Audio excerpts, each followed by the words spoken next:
함께 드리는 제사로 소리 높여 주님을 찬양해.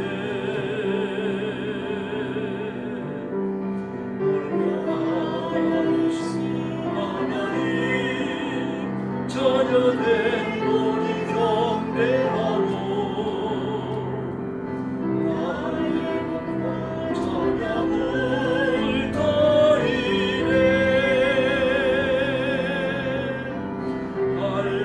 할렐루야 할렐루야.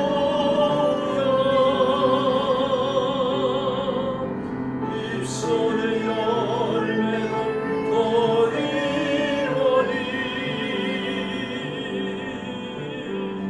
오 하나님 받으소서. 함께 드리는 제사로 소리 높여 주님을 찬양해. 한 번 더 우리 했습니다. 오 하나님 받으소서. 함께 드리는 제사로 소리 높여 주님을 찬양해.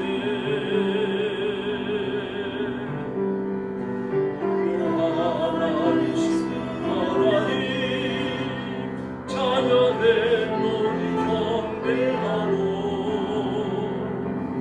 나의 목과 찬양을 드리네. 할렐루야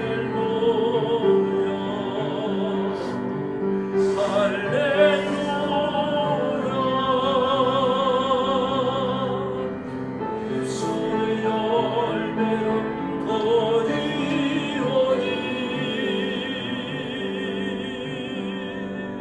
오 하나님 받으소서. 함께 드리는 제사로 소리 높여 주님을 찬양해. 할렐루야. 8장 부르겠습니다. 주 예수를 찬양합시다.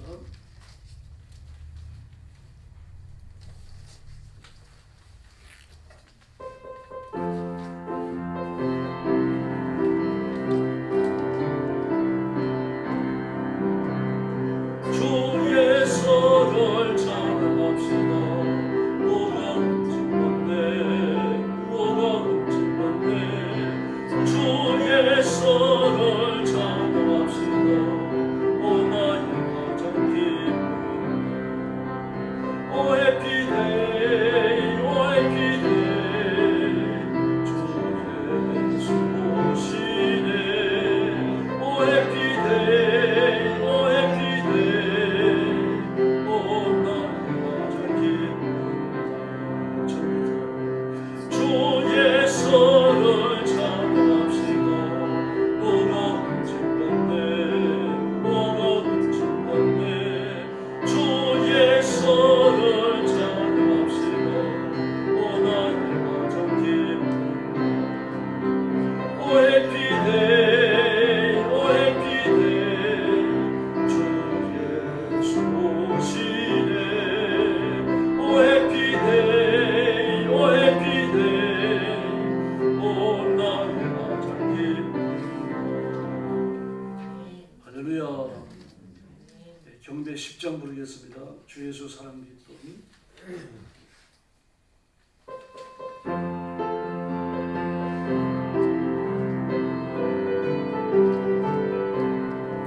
주 예수 사랑 기쁨 내 마음속에 내 마음속에 주 예수 사랑 기쁨 내 마음속에 있네. 나는 기뻐요 정말 기뻐요.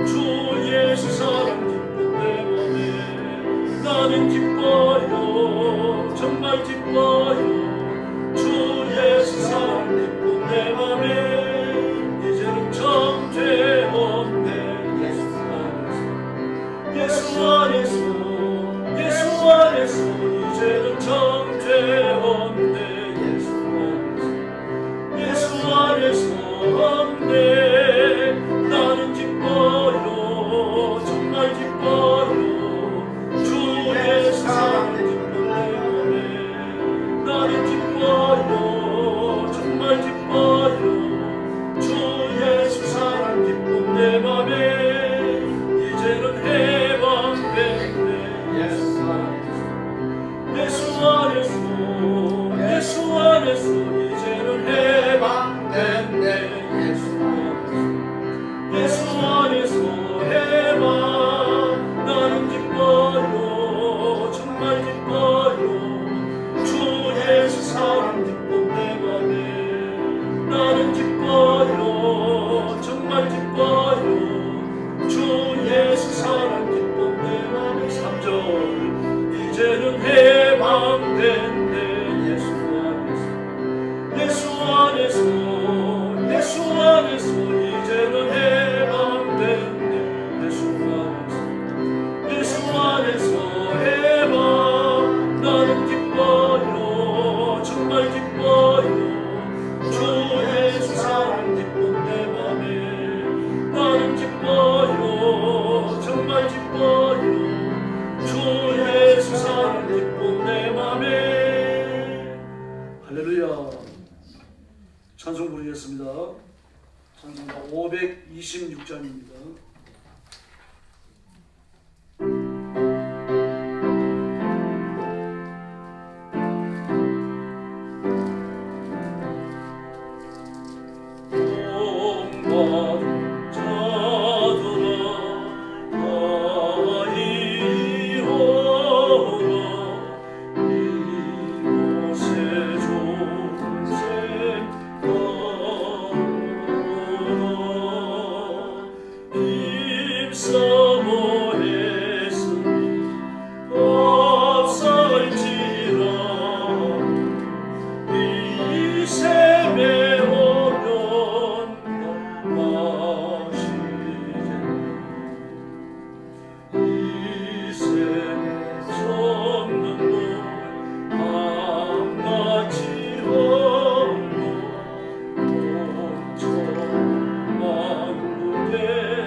할렐루야. 527장 부르겠습니다. 어서 들어오고.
기도하겠습니다.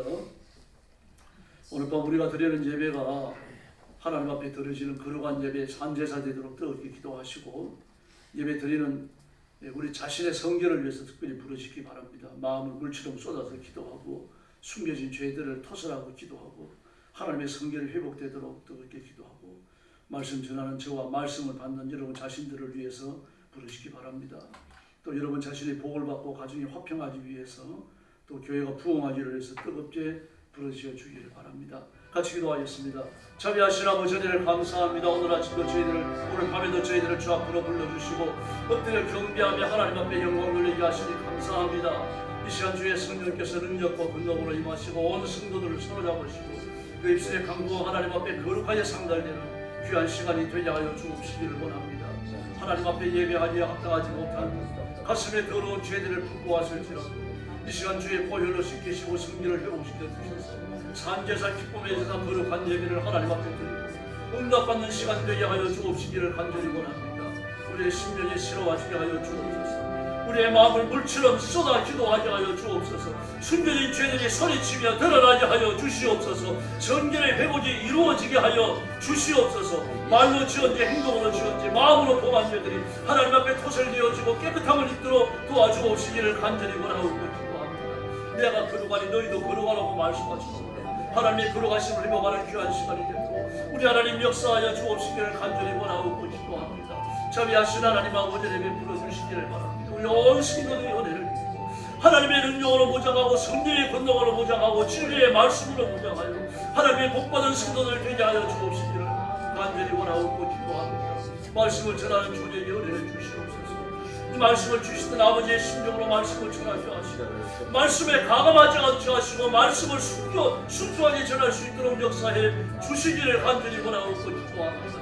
말씀을 기록하게 하셨던 성령이 말씀을 해석하게 하시고 말씀을 외칠 때에 뜨겁게 도와주시옵소서. 온 성도들의 마음을 감동하시고 말씀을 아멘으로 받고 말씀을 믿음으로 받고 말씀이 약속하는 승리와 복을 누리게 하여 주시옵기를 간절히 원하고 기도하옵나이다. 성도들 가정마다 복을 받아 번성케 하시고 새롭게 하심이 은혜로 하나가 되게 하시고 온 가족이 하나님의 거룩한 능력과 권능으로 보호를 입게 하여 주옵시기를 간절히 원합니다. 시험에 들지 않게 하여 주시기를 바랍니다. 진리를 떠나게 하시고 말씀을 순종하며 예수님을 자랑하며 십자가를 높이며 살아가도록 인도하여 주시옵소서.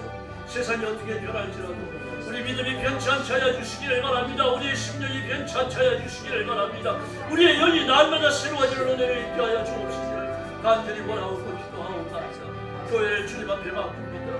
우리 예수님의 몸인 영광교회 기억해 주시고 주님께서 눈동자처럼 지켜주시고 부흥하며 진보하며 발전하며 흠하는 교회가 되게 하여 주시옵소서. 구원받는 사람이 날마다 더하게 하시고 주의 복음이 힘있게 선포되어지고 하나님의 교회 속에서 그리스도의 보혈과 생수가 하나님 아버지 강물처럼 흐르게 하여 주옵시기를 간절히 원하옵나이다. 들어오는 심령마다 예수님 만나게 하시고 기도하는 심령마다 응답받게 하시고 하나님의 권능을 체험하게 하여 주시옵소서. 자비로우신 아버지 감사합니다. 오늘 밤에도 저희들이 주 앞에 하나님 앞에 경배와 찬양을 드리기 위하여 모였습니다. 우리가 드리는 예배가 거룩한 산제사, 거룩한 하나님이 받으실 만한 제물이 되어져서 하나님께 기쁨이 되는 축복의 시간이 되게 하여 주시옵소서. 혹시 하나님 앞에 회개하지 못한 죄가 있을지라도 마음을 물처럼 쏟아 기도하게 하시며 숨겨진 죄들을 토설하며 기도하게 하시고 우리 자신의 성결한 제물 되어져서 하나님 앞에 드려지는 귀한 시간이 되게 하여 주시옵소서. 이 말씀을 가감없이 전하게 하시고 순전한 심정으로 전하게 하시고 말씀을 받은 성도들은 온 믿음을 다하여 기쁨으로 말씀을 받게 하여 주시옵소서. 주의 성령께서 뜨겁게 역사해 주시기를 원하옵고 예수님의 이름으로 간절히 기도 올리옵나이다. 아멘.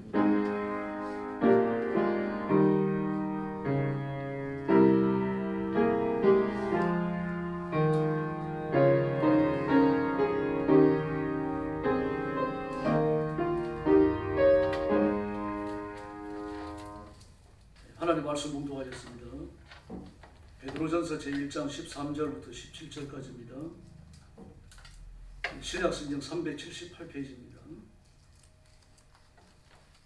베드로전서 1장 13절부터 18절까지 한 절씩 교독합니다. 제가 먼저 봉독하겠습니다. 그러므로 너희 마음의 허리를 돌리고 근신하여 예수 그리스도께서 나타나실 때에 너희에게 가져다 주실 은혜를 온전히 바랄지어다. 너희가 순종하는 자식처럼 전에 알지 못할 때에 따르던 너희 사욕을 본받지 말고 오직 너희를 부르신 거룩한 이처럼 너희도 모든 행실에 거룩한 자가 되라.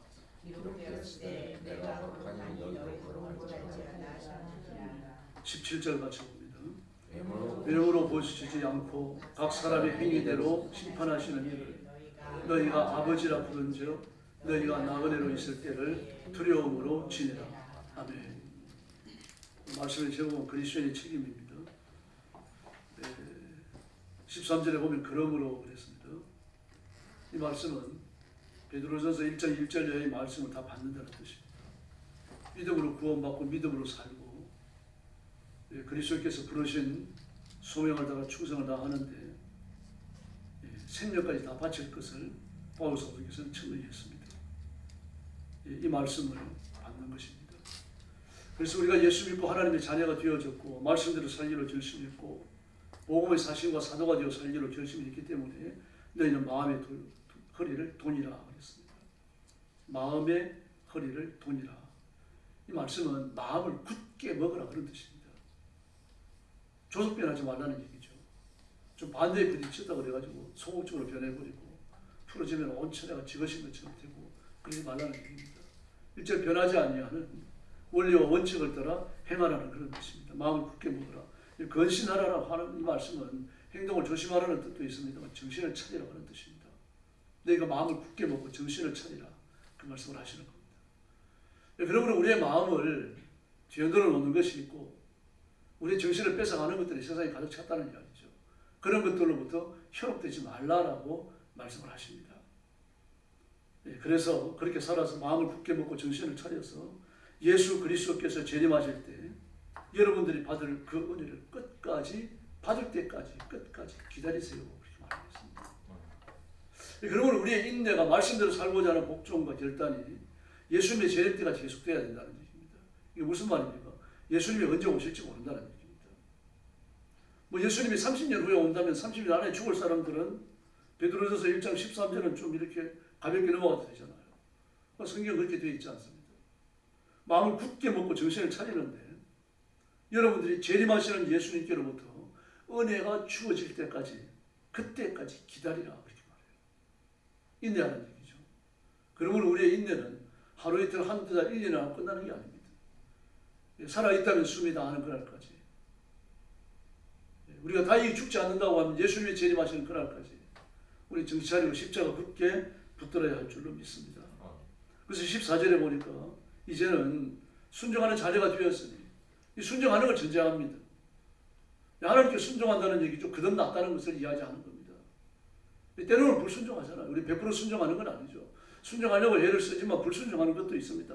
그러나 우리가 거듭났고 하나님의 자녀가 되었으니까 결국 우리의 모든 삶은 하나님 앞에서 인정받게 될 줄로 믿습니다. 그래서 하나님을 사랑하는 자, 곧 그 뜻대로 부르심을 이룬 자들에게는 모든 것이 합력하여 선을 이루느니라. 모든 것이라고 말하죠. 모든 것. 순종이나 불순종이나 악한 것이나 선한 것이나 잘한 것이나 실패한 것이나 모든 것이 합력한다고 말합니다. 합력한다. 다시 말해서 우리가 실수하고 실패하고 범죄한 것까지 우리를 하나님의 심판으로 내몰지 못한다는 이야기예요. 그 모든 약점들을 뛰어넘어서 완전히 하고 하나님 우리의 구원을 완성시키실 줄로 믿습니다. 이런 사람이 되었기 때문에 전에 알지 못할 때 예수님을 알지 못하고 하나님을 알지 못할 때 가졌던 욕망을 따라 살지 말라 그렇게 말합니다. 우리가 예수 믿고 하나님의 자녀가 됐다고 그래가지고 죄 짓고 살아왔던 그 기억이 몽땅 파내져가고 없어져 버리는 거 아니잖아요. 그대로 남아 있습니다. 뭐 어떤 분은 그렇게 간증을 하더라고요. 막 하나님 앞에 회개해도 옛날처럼 생각이 자꾸 나오고 그러니까 그냥 골팍을 파내버렸으면 좋겠다 그러더라고요. 전라도 사람인데 그 말을 재밌게 하더라고요. 그 심지어 이해가 되죠. 그 죄지은 경험이 없으면 하나님 앞에 깨끗하게 살 가능성이 많잖아요. 그 범죄한 경험이 많고 죄를 지어온 경험이 많으니까 그 예수 믿고 하나님의 자녀로 살아가다가도 문득문득 생각이 떠오르는 겁니다. 어떤 상황이나 어떤 현상, 어떤 사태를 바라보면은 이 과거에 죄 지었던 것들이 나도 모르게 불쑥불쑥 올라오거든요. 이제 문제가 되는 겁니다. 그렇다고 하더라도 그 욕망을 꺼내지 말라는 얘기입니다. 그래서 15절에서 여러분을 불러주신 그 거룩하신 분을 따라 여러분의 행실을 깨끗게 하십시오. 그렇게 말합니다. 거룩한 분을 따라 우리를 불러내신 거룩한 분을 따라서 여러분의 모든 행실을 거룩하게 하십시오. 15절의 뜻입니다. 15절 지식하면 그렇게 됩니다. 성경에 기록하였을 때 내가 거룩하니 너희도 거룩하라. 여기 11장에 나오죠. 11장 14절인가요? 내가 거룩하니 너희도 거룩해라. 바로 이분이 우리를 불러주셨으니까 우리를 불러주신 거룩한 분을 따라서 우리의 행실도 깨끗이 하라는 얘기입니다.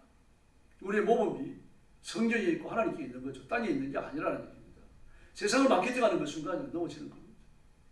세상을 따라가다가 정욕과 욕심과 쾌락을 쫓아가다가 돈 버는 걸 쫓아가다가 결국 넘어지는 겁니다. 이 세상은 지금 이념 전쟁입니다. 우리나라뿐만 아니죠. 여러분도 토지거래 허가라고 하는 게 뭔지 알죠? 전에 문재인 때는 강남만 그랬잖아요. 강남만 토지거래 허가 지역이었죠. 그래도 있으나 없으나 좀 유명무실했어요. 그런데 이제 옥죄는 모양입니다. 말 그대로 집을 사고 파는데 정부가 허락을 해야 돼요. 아니면 사고 팔지 못합니다. 심각합니다. 이념 전쟁입니다 지금. 가령 내가 28평에 살다가 뭐 43평으로 옮겨가려고 그럽니다. 돈도 많이 벌었고 그래가지고요. 이게 여러분 쉬운 일이 아닙니다. 내 돈이 있다고 해서 옮겨갈 수 있는 거 아니에요. 허가를 얻기 위해서 허가서를 내면 그 허가서 안에 어떤 내용이 들어가 있는 걸 왜 이사 가려고 하는지 디테일하게 적는 날이 있어요. 그걸 적어야 돼요. 그 적은 거 갖다 내면 담당 공무원이 묻습니다. 왜 40평짜리를 가려고 그럽니까? 아니 그 애들도 뭐 이렇게 다 크고 그래가지고 방도 하나씩 주고 또 어머니도 모시게 될 것 같아서 좀 큰 집이 필요합니다. 그럼 이거 24평, 28평까지 모자랐습니까? 방이 적었습니까? 아닌데요. 그럼 40평짜리로 갈 이유가 어디 있습니까? 그냥 사세요. 그냥 살아야 돼요. 그 토지 거래 허가제도입니다. 줄여가지고 32평으로 가세요. 그럼 32평으로 가야 돼요. 완전 공산화돼 있죠. 공산화되는 길에 한참 들어와 있습니다. 지금 우리가. 이념 전쟁이에요. 눈에 안 보이죠. 그래 치열한 전투가 벌어졌고요. 공산주의 쪽으로 많이 가 있습니다. 그러나 우리가 어떤 이념을 선택한다고 하더라도 완전한 건 없습니다. 민주주의도 완전치 않죠. 공산주의도 완전치 않습니다. 그러나 공산주의를 선택하는 그 순간 쓸데없는 공산주의, 교회와 성경을 반대하고 예수님을 반대하는 그 공산주의를 선택하면 결국 망합니다. 나라가 망합니다. 여러분도 망하고. 그래서 우리는 기도하는 수밖에 없고 이게 점점 심화되어지면요. 복음의 그 손상을 입게 되어지고 교회 제도의 손상을 입게 되어지고 우리도 싸울 수밖에 없습니다. 교회 순결과 믿음의 성결을 지켜내야 되니까요. 거기까지 안 가기를 바라야 되는 거죠. 하나님 은혜를 구하고 하나님의 자비를 구해야 됩니다. 그런 권력과 법을 가진 사람들이 막 칼춤추는 무당처럼 아니다. 지구들은 날뛰고 있으니까 이 몹시 어려운 겁니다. 혼란스럽고요. 이 휘발유 들면 안 됩니다. 우리 냉정한 마음을 가져야 되고 한 걸음 떨어져서 이 사회와 이 시대를 보고 어디를 향하여 가고 있는지 시대의 추세를 읽어야 됩니다. 그 휘발유 들지 않습니다. 휘발유 들어가지고 막 온갖 번잡하고 복잡하고 더러운 싸움에 내몰려가고는 안 돼요. 우리가 바라볼 분은 예수님밖에 없는 줄로 믿습니다. 그래서 행실을 거룩하게 하라고 말하는 겁니다. 그래서 17절에서 뭐라고 그러십니까? 그 모양을 판단하지 않으시는 심판하시는 하나님께 모든 걸 다 맡기라는 얘기입니다. 그분을 아버지라고 부른다면 나그네로 있을 동안에 두려움을 가지고 지내라고 그렇게 말합니다. 죄를 짓고 악을 행하는 사람이 눈앞에 있다고 그래가지고요. 그 사람을 판단하고 심판하시는 하나님이시지 내가 아닙니다. 그러나 그 사람이 죄 있다라고 나는 분별하고 분석하고 정죄해야 됩니다. 그 사람 분명히 잘못됐다. 잘못됐지만 이 시대의 법으로 벌을 줄 수가 없는데 어떻게 하면 좋을까? 이 우리 고민이 돼야 돼요. 그 나서가지고 그 사람을 어떻게 위에 가할 수는 없잖아요. 지금 우리가 이런 상황에 직면해 있습니다. 그래서 어느 때보다 더 많이 기도해야 된다는 이야기입니다. 그래서 베드로전서 1장에서 사도께서는요, 그 그리스도인들이 직면해 있는 그 세상에서 만나는 실제적 시련의 문제를 다루고 있는 겁니다. 그런 시련을 통해서 소망의 빛을 가질 수가 있어요. 볼 수가 있습니다. 시련이 없다면, 이 땅에서 고난이 없고 역경도 없고 아무것도 없다면 누가 천국 가고 싶어 하겠어요? 감기 한번 안 걸리고 콧물하고 찝찝거리지 않고요. 세상에 몸이 늘는지 안 늘는지 알 수도 없고 힘은 늘기는 혈기방장하고 말입니다. 청춘 상태가 유지되어지고 말이죠. 나이는 60, 70이 넘어가는데 피부는 20, 30cm는 평평하고 누가 죽을 거라고 생각이나 하겠어요? 천국 가고 싶은 사람이 누가 있겠습니까? 돈은 써도 모자라지 않는답니다. 그런 일이 있을 수 없습니다. 만약 그렇다면요. 그래도 천국 가고 싶겠습니까? 그래서 이 세상에 제한됨을 깨닫는 건요, 고난입니다. 고난은 큰 학교예요. 그리스도인답게 살기 위하여 훈련받는 학교입니다. 모든 그리스도인들은 고난의 학교에 입학했다는 사실을 기억하셔야 됩니다. 그 학교를 언제 졸업합니까? 죽을 때입니다. 그 학교를 졸업하는 데가 아닙니다. 살아있는 동안은 끊임없이 시련은 물결처럼 밀려오게 되어 있습니다. 그래서 이와 같이 시련의 목적, 시험의 목적, 고난이 오는 목적은 하나밖에 없습니다. 훈련입니다. 그 훈련을 통해서 예수 그리스도를 닮아야 가야 되는 거죠. 예수님처럼 그렇게 해주고 아버지처럼 그렇게 해주고 이 세상에 그 어떤 좋은 것들이 있더라도 참나 뒷전에 내던지고 예수님 한 번 존귀한 줄로 알아야 되는 겁니다. 그래서 이걸 위하여 사도께서는 그리스도의 책임을 규정하는 겁니다. 첫째가 뭡니까? 마음을 굳게 먹고 정신을 차리라. 마음을 굳게 먹고 정신을 차리라. 이거 일단 두 번째는 재림의 소망을 가지라는 겁니다. 세 번째는요, 하나님처럼 극복하라. 이 세 가지입니다. 마음을 굳게 먹고 정신을 차려라. 왜 그렇습니까? 세상을 분별해야 되니까 그래요. 마귀는 자신을 광명의 천사로 가장하기 때문입니다. 아주 악하고 더러운 마귀의 일꾼은 하나님의 일꾼, 광명의 일꾼, 천사처럼 자신을 가장하기 때문입니다. 그러므로 마음을 굳게 먹고 정신을 차리지 않으면 속아 넘어가는 겁니다. 지금 이재명은요, 공산주의를 상당히 진척시켰어요. 토지제도, 부동산 제도에 있어서 그렇습니다. 세상에 내 집을 사고 파는데, 내 씨가 빠지게 고생이 나지고 집을 사고 파는데, 이게 전부 허락을 얻어야 됩니까? 아주 자유를 옥죄고 있는 거죠. 여러분, 그 밑에 수많은 기독교인들이 있고, 대형교회 목회자들이 있다는 걸 기억하셔야 됩니다. 그 밑에 이재명이 바라보고 있는 국회의원들 중에서 기독교인이 하나둘이 아닙니다. 여러분. 권사님들도 하나둘이 아닙니다. 근데 세상과 타협한 거죠. 비싼 아파트를 못 사게 되었어요. 돈을 안 빌려줍니다. 15억까지는 6억을 빌려주고요. 25억까지는 4억만 빌려주고요. 24억이 넘는 건요, 2억만 빌려줘요. 비싼 거 사면 많이 빌려줘야 될 거 아닙니까? 그럼 그게 아닙니다. 싼 아파트를 살수는요, 15억짜리까지는 6억을 빌려주고요. 25억까지는 4억을 빌려주고 25억이 넘는 건 2억을 빌려주고 네 돈 갖고 네가 살아. 그럼 그것도 내가 허락해야만 살 수 있고 팔 수 있다. 뭐 서울에 있는 아파트를 이렇게 채무를 하고 지방으로 내려가면 다 괜찮아요. 경기도 일부까지 이제 수도권에 다 들어와 있는 거죠. 수도권이죠, 그래가지고요. 그러나 지방에 있는 사람이 서울로 올라오려고 하면 아주 골치 아픕니다. 이렇게 되어 있습니다. 그럼 서울의 집값이 떨어질까요? 절대 안 떨어집니다. 여러분, 하나님께서는 우리가 상상하지 못했던 방식으로 역사가 펼쳐져 나가는 것을 허락하십니다. 이 옳기 때문에 허락하시는 것이 아니고요. 그걸 통해서 하실 말씀이 있으신 겁니다. 그래서 하나님의 요새의 귀를 기울여야 돼요. 정신을 차려야 될 이유가 거기 있는 겁니다. 하나님 이 시대를 통해서 우리 교회에 원하시는 것, 그리스도인들이 원하시는 것, 나한테 원하시는 게 뭘까? 이 질문을 날마다 던져야 됩니다. 지금 우리는요, 역사가 변하는 심각한 위기에 서 있습니다. 5년 후에, 10년 후에 2025년들을 바라보면서 혀를 내는 겁니다. 그때 왜 그렇게 살았을까? 그때 왜 그렇게밖에 생각 못했을까? 그렇게 됩니다. 여러분, 우리가 이 땅에 사는 동안 육신을 가졌더라도 죄를 버리고 하나님처럼 거룩하게 살아야 할 줄로 믿습니다. 이 권면에 우리 마음의 무게를 둬야만 합니다. 바로 종말이 됐기 때문이에요. 예수님의 재림이 문 앞에 이르렀기 때문입니다. 다시 말해서 우리는 우리 자신의 거룩성을 보호하지 않는다면 예수님의 종말을 기다리지 않는다라는 뜻이 되어집니다. 그래서 이 문제가 심각한 겁니다. 그러므로 그리스도의 죄에 대한 바른 지식을 가져야 됩니다. 죄를 짓지 않으려고 노력해야 되니까 죄의 정체를 규명해 내야만 합니다. 죄는 철학과 도덕의 영역에서 다양한 정의가 개념이 있습니다. 그러니까 성경은 죄에 대하여 뭐라 그럽니까? 하나님의 의도, 하나님의 목적, 하나님의 율법과 율례와 교훈이 이루지 못했을 때 그건 전부 다 죄입니다. 이걸 관역을 맞추지 못했다, 그런 의미라고 말을 합니다. 근데 이게 무슨 뜻인가 하면 결국 하나님의 말씀대로 못 살았다는 얘기입니다. 열심히 노력을 했는데 하나님의 의에 이루지 못했다, 그게 죄입니다. 노력한 것만 갖고는 안 됩니다. 의라고 하는, 분명한 의라고 하는 결실을 맺어야 된다는 것입니다. 군수가 관역을 나가야 활을 쐈습니다. 시위를 떠나 활이 막 쏟아나치 날아가지고 표적에 맞습니다. 그런데 중간에 바람이 불어버려요. 못 맞았습니다. 그래도 그건 못 맞춘 거예요. 바람 불 걸 누가 합니까? 모르더라도요. 바람 불 걸 모르더라도 못 맞힌 거 아닙니까? 봐주지 않아요. 하나님 그때 죄를 지을 수밖에 없었습니다. 너무 급하셨습니다. 저를 죽인다 그러는데 어떻게 합니까? 예수님 욕 한 번 하면 살려준다 그러는데 제가 눈 감고 예수님 욕 한 번 했습니다. 정말 죄송합니다 하나님. 지금 죄가 더 심각한 게 아닙니다.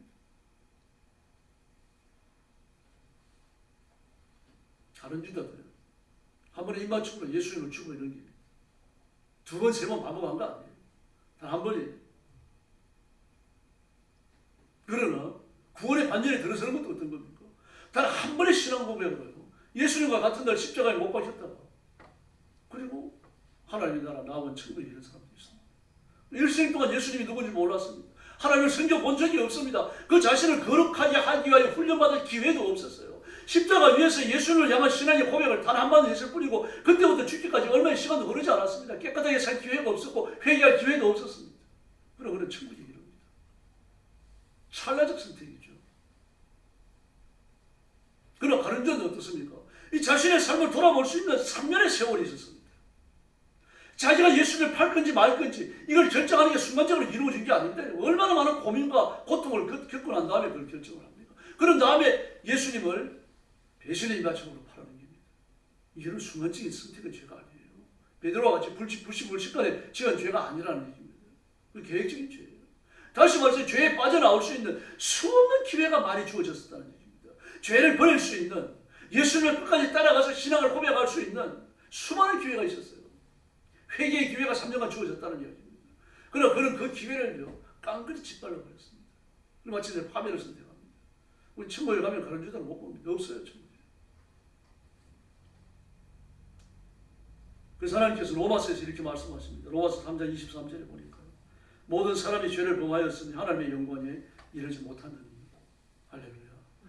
모든 사람입니다. 한 사람이도 빠짐없이 전부 죄를 범하여서 하나님의 영광에 이르지 못했다라고 말합니다. 자기는 바른 줄 알고 했는데 결국 관행을 못 맞췄어요. 자기는 깨끗한 줄 알고 했는데 결국은 하나님의 의에 도달하지 못한 겁니다. 다른 유다처럼 처음부터 죄인 줄 알고 시작한 사람도 있겠죠. 모르고 했을지라도요. 죄를 지었다는 사실에는 변하지 않습니다. 사무엘상 10장을 보면 사울이 사무엘을 만나고 난 다음에 그 자신의 정체성을 확립받지 않는 이스라엘 왕이다. 기름 부음을 받고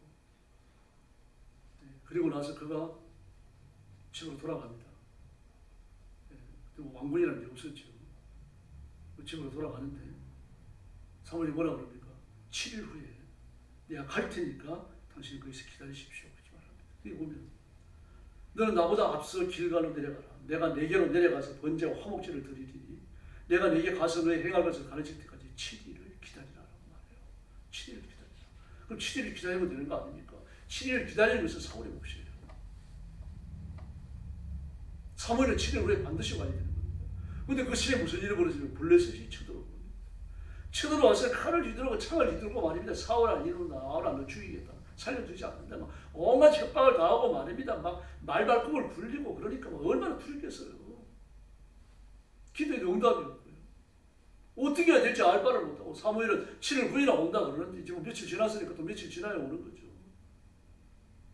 그래서 어떻게 합니까? 올라가 싸웁니다. 사무엘이 와가지고 기가 막혀가지고 탄식을 하잖아요. 여러분, 지금 사무엘은 7일 후에 온다고 말했어요. 이 하나님의 뜻이거든요. 근데 블레셋은 쳐들어와 버렸어요. 7일 기다려야 되는 겁니다. 그리고 7일 기다리다 사무엘이 오면 그때 제사를 드려야 돼요. 자기 혼자 블레셋이 쳐들어왔다 그래가지고 웅님만 2명을 갖다 놓고 뭐 하나님 뭘 묻고 엎드려 제사 지내고 그래서는 안 된다는 이야기입니다. 기다려야 돼요. 기다리면서 하나님을 바라보는 것, 하나님을 믿습니다 하는 것, 내가 죽더라도 이스라엘 망하더라도 저는 하나님 앞에 순종할 수밖에 없습니다. 이걸 보여드려야 되는 거죠. 전쟁에서 이기고 지는 것은 사울의 몫이 아니에요. 이건 하나님의 몫인 줄로 믿습니다. 그런 큰 착각을 하고 있는 겁니다. 전쟁에 이기는 건 사울의 몫이 아니에요. 전쟁이 지더라도 그 못이 떨어지더라도 그걸 순종해야 되는 겁니다. 하나님 원하시는 게 순종인 줄로 믿습니다. 근데 나서가지고 제사를 드려버려요. 우리가 2명을 갖다 놓고 하나님 뜻을 묻습니다. 고만하게 짝이 없잖아요. 나서 전쟁하는 건 사울의 몫이 아니에요. 그건 하나님의 몫이고 사울은 나 죽었습니다 하고 사울이 올 때까지 기다리는 거예요. 그걸 하면 돼요. 근데 기다리려고 하니까 어떻습니까? 상황이 보통 다급하지가 않습니다. 다급하더라도 귀를 틀어막고서라도 기다렸어야 됩니다. 하나님께서 우리를 이 상황과 똑같다고 말씀을 하시는 거예요. 큰 업적을 남겨야 되는 거 아닙니다. 우리가 믿음으로 예수님 바라보면 예수님의 살 길을 열어주실 줄로 믿습니다. 그래서 이 사건이 사울이 하나님 앞에 책망받고 왕에서 쫓겨난 시발점이 됩니다. 베드로도 예수님의 순교를 만류했다가 심각한 욕을 먹잖아요. 인자가 예루살렘 장로들과 서기관들의 고난을 받으나 3일 만에 부활할 것이다. 십자가에 죽으나 3일 만에 부활할 것이다. 이 말씀을 하신 거 아닙니까? 그런데 베드로가 나서 아닙니다 선생님. 선생님한테 이런 일이 일어날 수가 없습니다. 그랬더니 예수님께서 뭐라고 그러십니까? 너는 내 뒤로 물러가라. 너는 사단아 너는 내 뒤로 물러가라. 너는 사람이 일을 생각하고 하나님의 일을 생각하지 않는구나.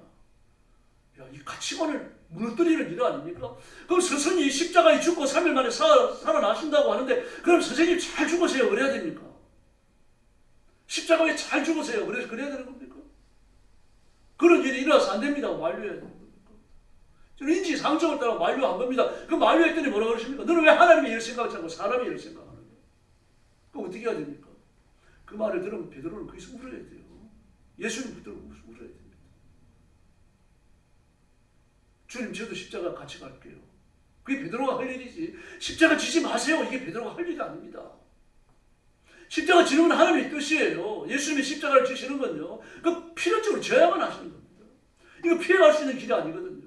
그러니까 여기에 대한 이해가 없는 겁니다. 그러면 믿음은 이해하고 믿는 게 아니에요. 예수 믿는 거 하나님의 길을 걸어가는 거 순종하는 건요. 다 알고 이해하고 가는 게 아닙니다.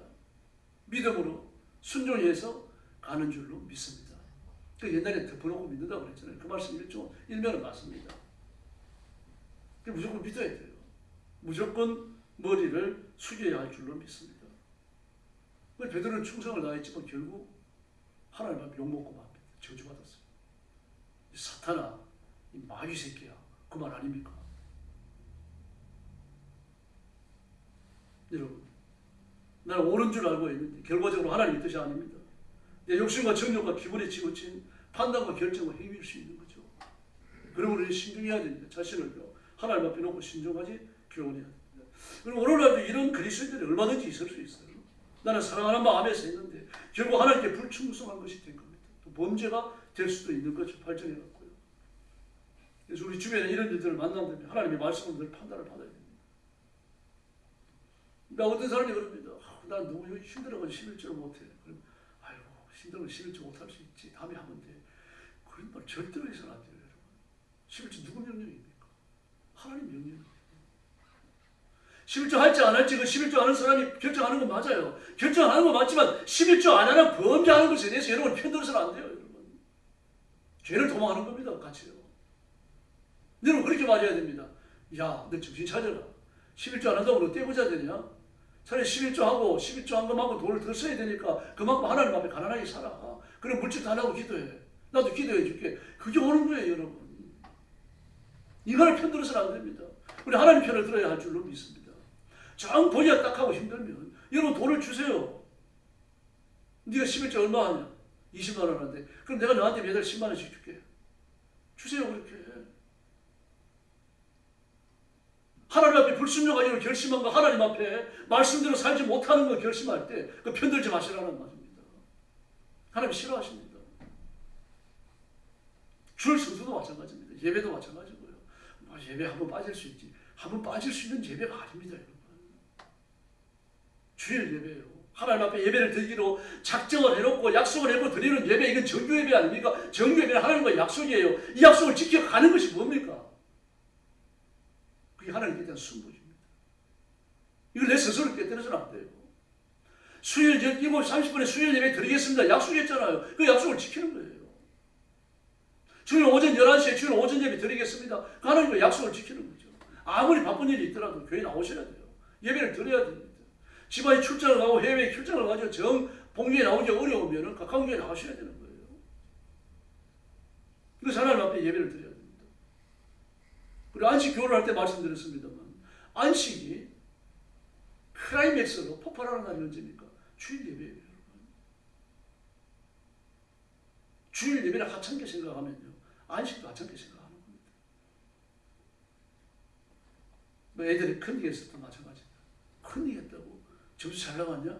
엄마 큰일 했더니 점수 잘 나갔어. 야 그러냐? 그래도 큰일은 죄진되니까 다음부터는 하지 마라. 그러서는 안 돼요. 네가 큰일을 분명하면 또 내 선생님한테 말하고 시험 다시 쳐. 그래야 돼요. 네가 말하지 못하면 내가 너랑 같이 가고 선생님한테 말해줄게. 너 점수도 못 싫어한 거야. 아이들한테 그렇게 얘기해줘야 돼요. 하나님의 의를 지키도록 해야 되고 하나님의 성경을 지키도록 노력해야 되고요. 하나님의 복종하도록 빈죽 올리지 않도록 변죽 올리지 않도록 했어야 되는 겁니다. 화를 쐈는데 열심히 관역을 향해 쐈는데 전부 다 빗나가 버립니다. 그게 죄라고 말하잖아요. 성경은요. 내가 알고 있든 모르고 있든요. 스포츠 경기에서요. 양물 검사에 양금만원이 나오면 금메달 따서 다 빼앗아버립니다. 심지어 약물 검사 시간이 오래 걸려서 금메달을 딴 이후에 2년 이후에 약물 검사가 양성으로 나왔다고 하더라도요. 2년 전에 금메달 빼앗아요. 이름 다 지워버립니다. 금메달 갖고 오게 해요. 축구하다 10년이 난다고 3대 선수를 발로 걷어차면요. 축구장이 쫓겨납니다. 여러분. 몇 경기 출장 금지될 수 있죠. 몇 년간 출장이 금지될 수 있어요. 복싱이나 태권도 격투기에서는요. 벨트라인 아래 밑에 절대로 공격해서는 안 됩니다. 그런데 성질 난다고 벨트라인 아래를 공격해서 상대를 쓰러뜨리면요. 그 쉽게 패입니다. 아예 패배하는 거예요. 상대가 쓰러졌더라도 그 패배입니다. 밝게 휘두르는 사람이 지는 거예요. 그러나 그렇게 해서라도 이겨야 된다고 하는 건 실용주의입니다. 기억하셔야 됩니다. 기독교의 체계는 실용주의가 아닙니다. 여러분. 실용주의는 마귀의 체계입니다. 효율성을 앞세우고 실용성을 앞세우는 것은요. 성경에 없어요. 효율성과 실용성을 앞세운다면 예수님이 십자가에 안 죽으시죠. 하나님이 인간의 몸을 입고 왜 이 땅에 오십니까? 인간이 그렇게 고귀한 존재입니까? 인간은 호흡이 코에 있은즉 수혜치의 가치가 없다고 말했잖아요. 요업은 인간을 구더기 같다고 말했죠. 이사야는 뭐라 그랬어요? 버러지 같다고 말했잖아요. 그런 인간의 몸을 입으실 이유가 어디 있어요? 주님은 실용주의자가 아니셔요. 현실주의자가 아니십니다. 실용성을 따지는 또 효율성을 따지는 그런 분이 아닙니다. 자기 온몸을 던지고 생명까지 내던져서 가치없는 저와 여러분을 구원하시고 살 길로 이끌어 주신 줄로 믿습니다. 실용주의는 당장 편합니다. 나한테 이게 떨어지죠. 위기를 모면한 것 같아요. 그러나 결국 인생을 망가뜨리고 성도를 심판과 파멸을 몰아넣는 겁니다. 지금 이재명과 그 일당은요. 입이 찢어지고 날마다 축제하고 날마다 술 잔치할 것 같아요. 이 땅을 공산주의로 착착 만들어 간다고 생각하고 있으니까요. 이 실용주의는 당장 눈앞에 이익이 생깁니다. 발락도 그랬잖아요. 당장 눈앞에 명예가 생기고 돈이 생기니까. 그래 발락을 따라가잖아요. 그러다 요소에 큰일 나가니 죽죠. 로벤 지파가 기업을 평정하는 전투였어요. 살아남지 못합니다. 가룟 유다도 실용주의를 순상하다가 참호에 죽습니다. 그런데 문제는 이와 같은 범죄와 실수가 현대 그리스도인들에게 비일비재하다는 사실이에요. 평소에는 신앙이 아주 철저하고 뜨거운 것 같은데 결정적 순간 위기가 찾아오면 그때 신앙의 본질, 신앙의 원래 크기가 얼마나 됐는지 그 정연하게 드러나 버립니다. 위기가 찾아오면 어떻게 되는 거죠? 시험 앞에서 그렇게 되는 것이고요. 목적에 이르는 방법. 우리가 돈을 좀 한 달에 1,000만 원 벌어야 되겠다, 2,000만 원 벌어야 되겠다 목적을 드리겠습니다. 근데 목적이 도달하기 위해 가지고 돈을 버는 과정이 있어야 될 거 아닙니까? 그 과정이 깨끗해야 됩니다. 그리스도인은요. 그 과정이 저와 결탁되어 있으면요. 1,000만 원 벌고 2,000만 원 벌었더라도 통째로 악한 겁니다. 과정이 잘못되면 통째로 악한 거예요. 예. 국회의원들이 그 이야기를 하죠. 그 절차상의 실수입니다. 절차상의 실수, 절차상의 잘못입니다. 여러분, 이 말은요. 굉장히 심각한 말입니다. 재판을 하는데 절차상의 실수가 있어가지고 그 사람한테 사형 선고를 내렸다. 여러분 절차상의 잘못이라고 하는 건데 재판을 잘못했다는 얘기예요. 사형 선고를 내리는 재판의 절차, 재판의 내용이 잘못된 겁니다. 절차상의 잘못이 일어나서는 안 돼요. 그리스도인에게는요. 법관에도 절차상의 실패가 있어서는 안 되는 것이고요. 국회의원도 대통령도요. 절차상의 잘못이 있어갖고는 안 되는 겁니다. 왜 그렇습니까? 절차상의 잘못이 있으면 목적에 도달할 수가 없어요. 민족을 살리는데 백성을 잘 살게 하는데 경제적 부흥을 일으키는 그 목적에 도달할 수가 없는 거예요. 다 망하고 하는 겁니다. 그래서 그리스도인이 되기 위해서 하나님의 자녀가 되기 위해서 하나님 명령하신 게 뭡니까? 거룩하라는 거예요. 예수 그리스도의 장성한 물량 천국 백성 하나님의 자녀라고 하는 그 목적에 도달하기 위해서 나처럼 거룩하게 살아가는 프로세스 과정을 거치라는 이야기입니다. 프로세스 과정이 죄와 점철되어 있고 더러움으로 점철되어 있으면 더러운 게 나오는 거예요.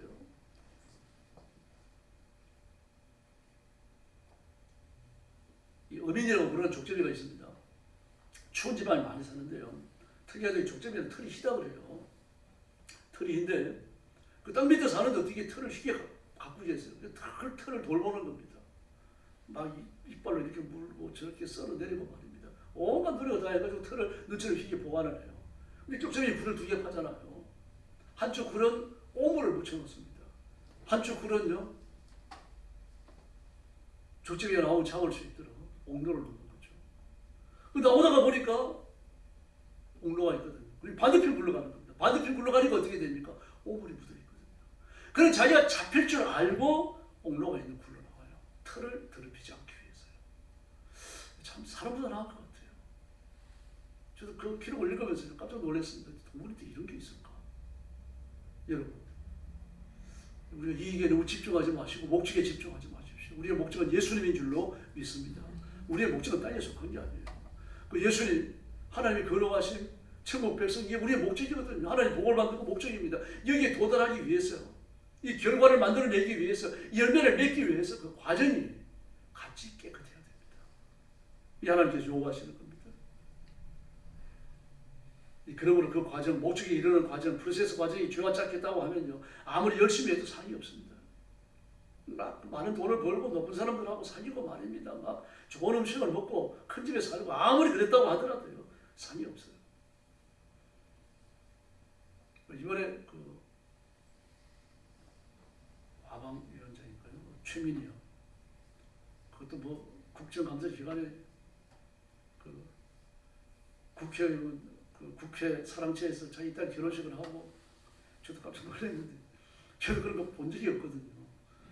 카드로 추가금을 결제할 수 있는 그것까지 다 전부 다 넣어가지고 뭐 계좌번호를 말할 것도 없고 돌렸어요. 이걸 얼마나 많이 먹었는지 모릅니다. 근데 돈을 많이 벌었겠죠. 그러나 과방위원장이니까요. 그게 관련된 기업체가 한둘입니까? 그때 뭐 결혼식 직전까지 그 과방위원회에서 관리하는 한국의 기업체 전체라고 봐야죠. 그 기업체들이 말이죠. 모이기만 하면 일부러 모이기도 하는 거죠. 이 도대체 추가금 얼마나 내야 되지? 그 두 가지가 이야기가 나온다 그래요. 그래 뭐 30만 원 내자, 50만 원 내자. 또 공 하나가 더 붙을 수 있죠. 그럼 항상 높은 쪽이 선택된다 그래요. 왜 그렇습니까? 카드 결제까지 하는 사람인데 돈을 많이 내느냐 적게 내느냐 따질 거 아니냐 이러다는 거예요. 그래서 돈을 많이 벌었습니다. 뭐 결혼 축의금을 어떤 뭐 10원이 넘을 수도 있겠죠. 그런 많은 돈을 거두어들였어요. 그래가지고 이게 살림이 어떻게 됩니까? 그게 그 명예를 높이는데 도움이 되고 그걸 가지고 하나님의 은혜다 뭐 복을 받았다 이런 말을 할 수 있습니까? 교회도 그랬습니다. 이러고 한때요.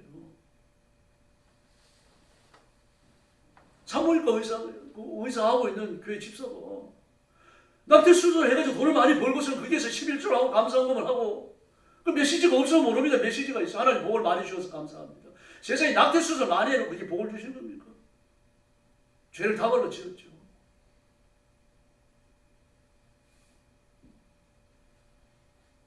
자기 교회를 나오는데 카드 까는 사람이 있다 칩시다. 그걸 그 집에 10만 원을 가지고 하나님 이 집 복을 많이 받게 해주십시오. 기도할 수 있어요?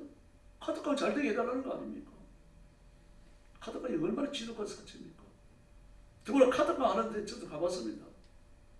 가보니까 한때 굉장히 많이 했잖아요. 카드 까는요.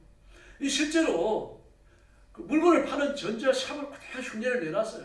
뭐 밥솥도 갖다 놓고 이것도 갖다 놓고 저것도 갖다 놓고 가짜 결제를 그냥 하는 거예요.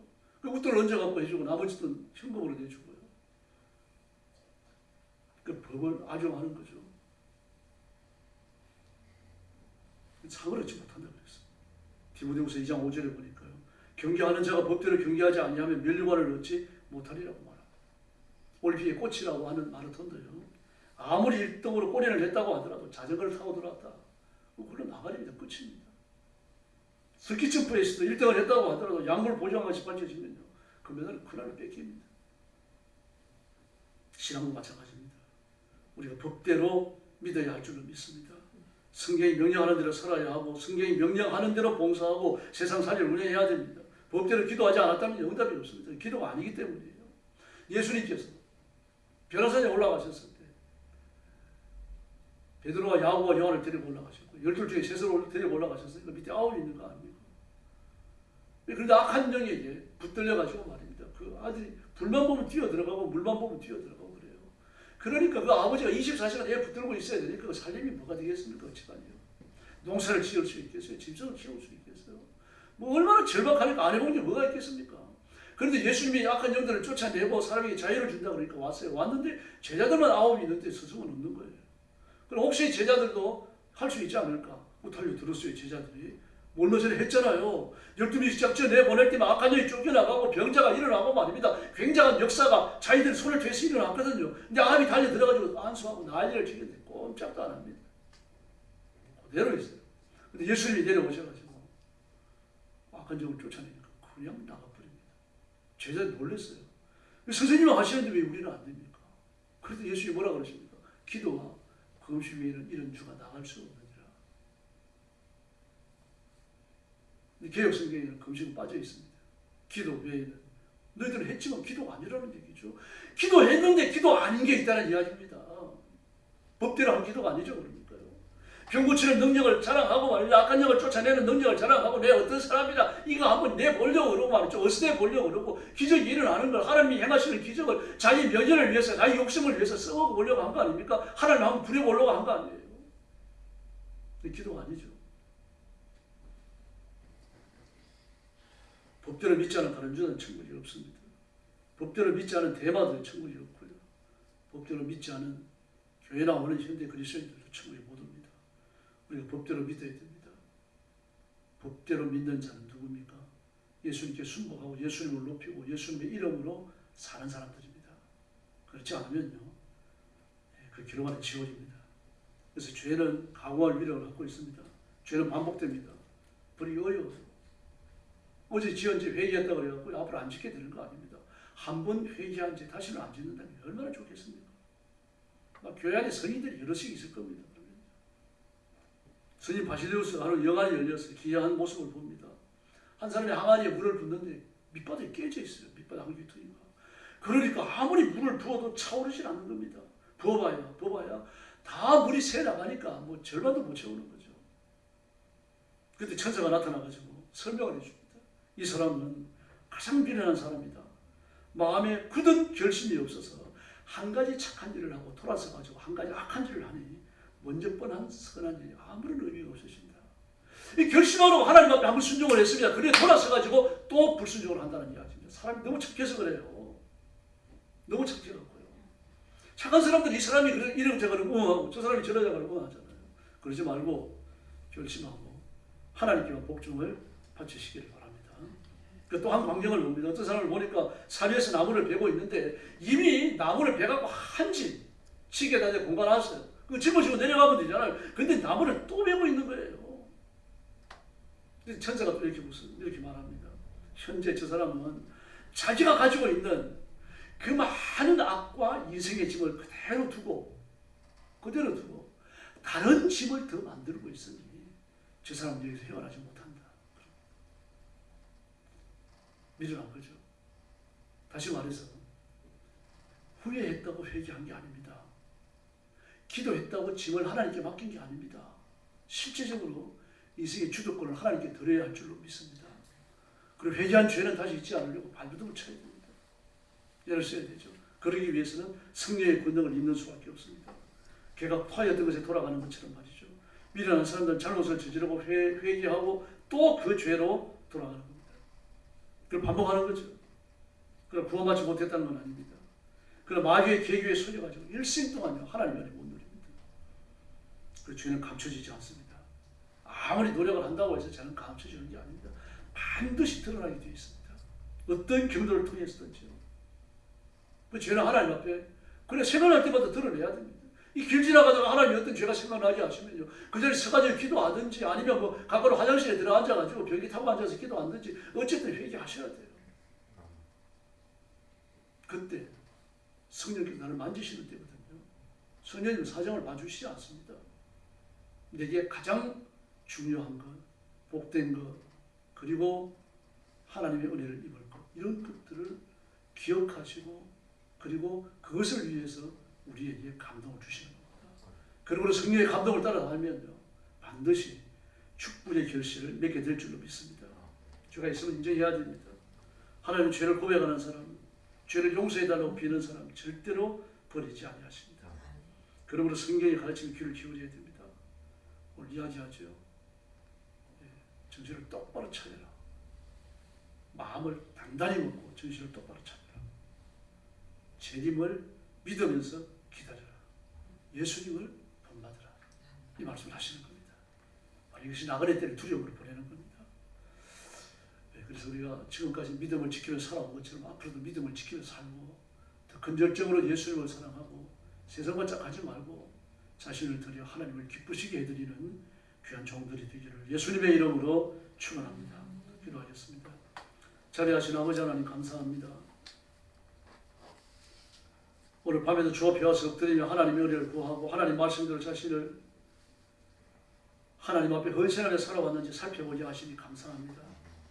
내 욕심과 내 실력과 경험을 앞세우며 살지 않았는지 우리 자신을 돌아보게 해주시고 하나님의 말씀대로 사는 것이 옳다는 걸 다시 확인하고 결심하는 귀한 시간이 되게 하여 주시옵소서. 하나님께 복종을 바치며 복받고 하나님의 큰 은혜를 누리고 하나님의 큰 능력을 받는 우리 성도들이 되도록 기도에 힘을 주시고 진리의 말씀으로 무장하게 하시며 하나님 앞에 온 힘을 다하여 헌신을 다하는 귀한 종들이 되게 하여 주옵소서. 시대의 악과 싸우게 하시고 사단의 권세를 깨뜨리게 하시며 하나님의 거룩한 통치를 선포하는 하나님께 기쁨이 되는 일꾼들 되게 하여 주시옵소서. 우리 성도들에게 성령 충만함을 주시고 성령의 권능을 주시고 이 땅에 사는 동안 물질의 복과 건강의 복을 허락해 주시옵소서. 예수님의 이름으로 간절히 기도 올리옵나이다. 아멘.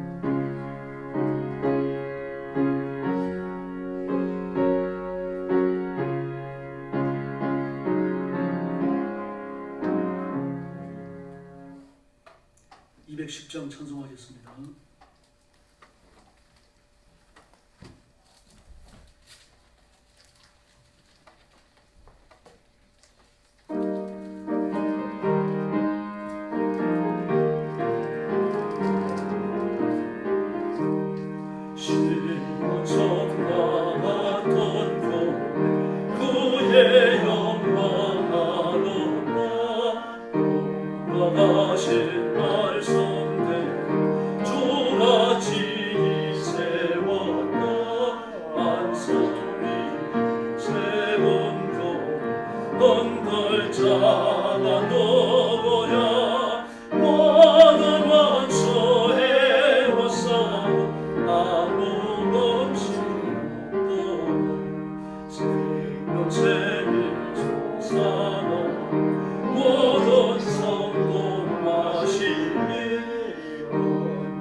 나라와 민족을 위해서 기도 좀 많이 해주시고 헌신적으로 해주시기 바랍니다.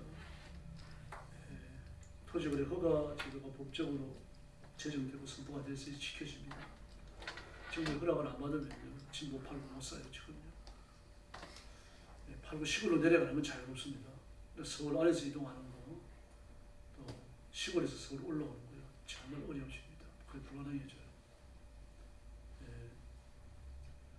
그 쿠바에 있었던 사람이 이제 한국이 이런 제도를 바라보면서 이제 글을 올렸어요.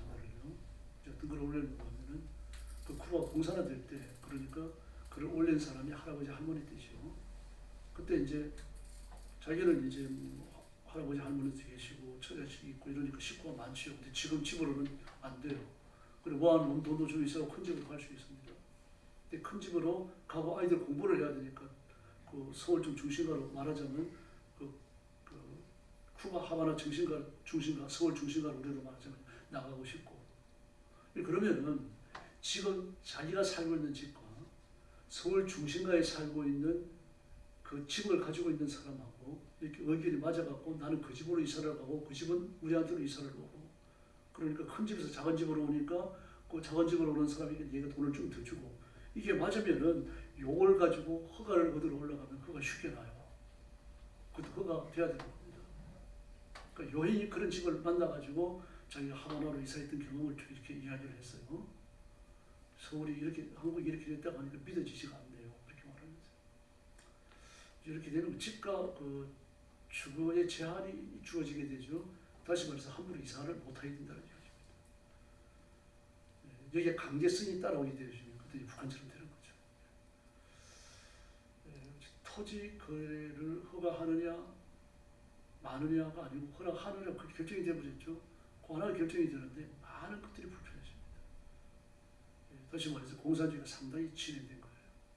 그래서 어떤 사람들은 이재명이 빨리 벼락 맞아 죽게 해달라고 기도한다고 글을 올리고 난리가 났습니다. 지금이라도 이재명이 회개하면 괜찮은데 이재명이 혼자 문제가 아니거든요. 이재명을 감싸고 있는 종북주의자들, 그 주사파 공산주의자들, 민주주의 운동했다고 그러는데 민주화 운동한 사람들 아닙니다.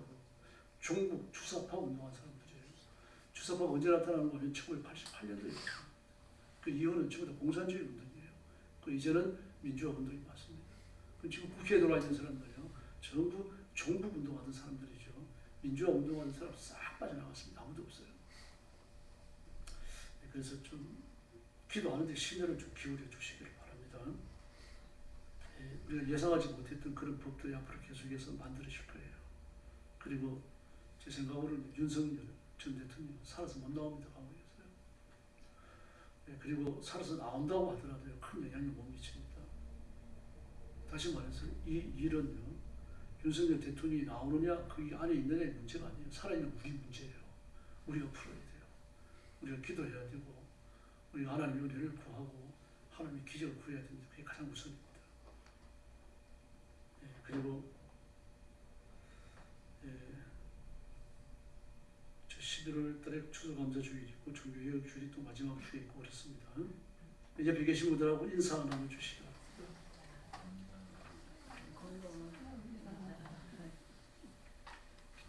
한 번 더 기도하시죠. 정신 차리고 나라를 위해서 기도합시다. 감사합니다. 우리 숙여서 주님 가르친 기도 드리겠습니다. 하늘에 계신 우리 아버지, 아버지의 이름을 거룩하게 하시며 아버지의 나라가 오게 하시며 아버지의 뜻이 하늘에서와 같이 땅에서도 이루어지게 하소서. 오늘 우리에게 일용할 양식을 주시고 우리가 우리에게 잘못한 사람을 용서하여 준 것 같이 우리 죄를 용서하여 주시고 우리를 시험에 빠지지 않게 하시고 악에서 구하소서. 나라와 권능과 영광이 영원히 아버지의 것입니다. 아멘.